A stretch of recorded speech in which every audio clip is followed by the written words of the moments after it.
हे अब की छोड़ के जाइबा हमके जो, छोड़ के जाइबा हमके जो बहरवा ए बलम जी, हमरा के पेठा दनई हरवा ए बलम जी, हमरा के पेठा दनई हरवा ए बलम जी।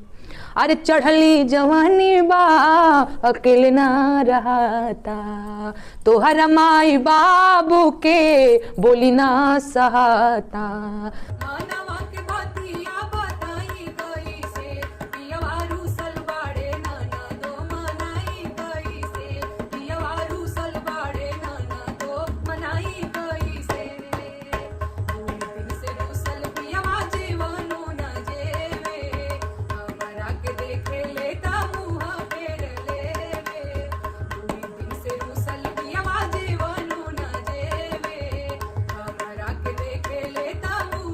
हेलो दोस्तों, नमस्कार। मैं पिंटू आर्यन, आपका भाई, और आप देखे छे जोश बिहार।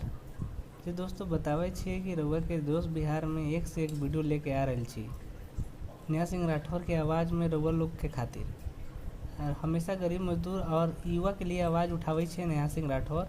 रउआ लोगन सभी लोग मन भर के वीडियो के देखू और शेयर करूँ।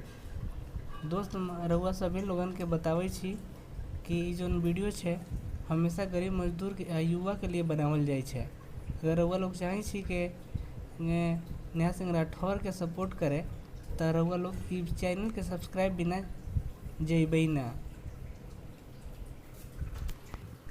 रउआ सभी लोगन के एगो सब्सक्राइब नेहा सिंह राठौर के मनोबल बढ़ावे छे, ऐसन के वीडियो ले आवे में मदद करे छे। दोस्त, हमेशा सरकार तक आवाज़ उठावे छे गरीब मजदूर और युवाओं के।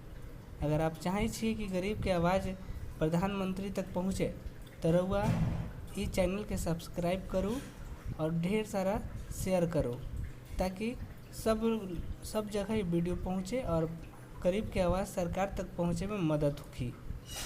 तो चलिए सुने छी अपने के ये गीत और फिर बातें करे छी वीडियो के अंत में।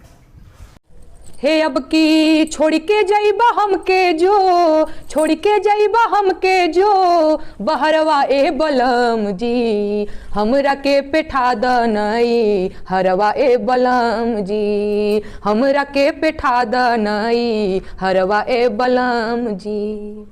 अरे चढ़ली जवानी बा अकेले ना रहता, तोहरा माई बाबू के बोली ना सहता। चढ़ली जवानी बा अकेले ना रहता, तोहरा माई बाबू के बोली ना सहता।